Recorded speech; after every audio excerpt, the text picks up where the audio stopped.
அடுப்பில் கடாய் வச்சுக்கலாம்.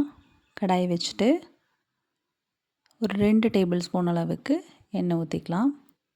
எண்ணெய் சூடானதும் 2 பட்டை, 2 கிராம்பு, 1 ஏலக்காய் போட்டுக்கலாம். கொஞ்சமாக சீரகம், ஒரு பிஞ்ச் அளவுக்கு சோம்பு ஆட் பண்ணிக்கலாம். பூண்டு ஒரு 15 பல் எடுத்துக்கலாம்.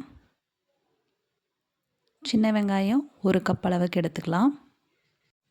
நம்ம சீரகம், பெருஞ்சீரகம் ஆட் பண்ணுறப்ப அது ரொம்ப தீஞ்சிராமல் பார்த்துக்கணும்.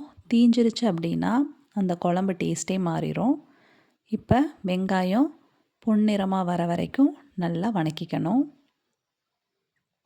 பாருங்கள், இந்த அளவுக்கு பொன்னிறமாக வந்தால் போதும். இப்போ சின்ன பிஞ்ச் அளவுக்கு கருவேப்பிலை ஆட் பண்ணிக்கலாம். ஒரு வதக்கிக்கலாம். ஒரு மீடியம் சைஸ் தக்காளி 2 எடுத்து இந்த மாதிரி பொடி பொடியாக கட் பண்ணி ஆட் பண்ணிக்கலாம். ரொம்ப பொடியாக கட் பண்ணணும்னு அவசியம் இல்லை, ஏன்னா இது எல்லாமே நம்ம அரைக்க தான் போகிறோம். அதனால் இந்த அளவுக்கு மீடியமாக கட் பண்ணால் போதும். தேவையான அளவு உப்பு ஆட் பண்ணிக்கலாம். ஒரு வதக்கிக்கலாம்.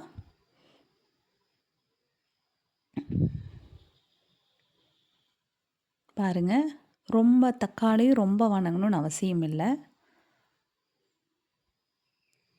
இப்போ மீடியம் சைஸ் தேங்காய் எடுத்து அரை மூடி தேங்காய் நம்ம ஆட் பண்ணிக்கலாம். ஆட் பண்ணிவிட்டு இதையும் ஒரு வதக்கிக்கலாம். இது எல்லாமே ரொம்ப வேகணும்னு அவசியம் இல்லை. 1 டேபிள் ஸ்பூன் மிளகாய்த்தூள், 2 டேபிள் ஸ்பூன் மல்லித்தூள், அதே ஸ்பூனில் 4 ஸ்பூன் முட்டை கிரேவி மசாலா ஆட் பண்ணிக்கலாம். ஒரே ஸ்பூன் அளவு எடுத்து நான் ஆட் பண்ணியிருக்கேன். இப்போ ஒரு வதக்கிக்கலாம். நீங்கள் காரம் ரொம்ப கம்மியாக இருக்குதுன்னு ஃபீல் பண்ணால் மிளகாய்த்தூள் மட்டும் 1 ஸ்பூனுக்கு பதிலாக 1.5 ஸ்பூன் ஆட் பண்ணிக்கோங்க. அப்போ இன்னும் கொஞ்சம் கூடுதலாக காரமாக இருக்கும்.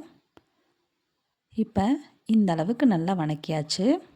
இப்போ ஆற வச்சிடலாம். அது ஆறுனதுக்கப்புறம் அரைச்சி எடுத்துக்கணும், பேஸ்ட் பண்ணி எடுத்துக்கணும். இப்போ அதே கடாயில் தேவையான அளவு எண்ணெய் ஊற்றிட்டு கடுகு போட்டுக்கலாம்.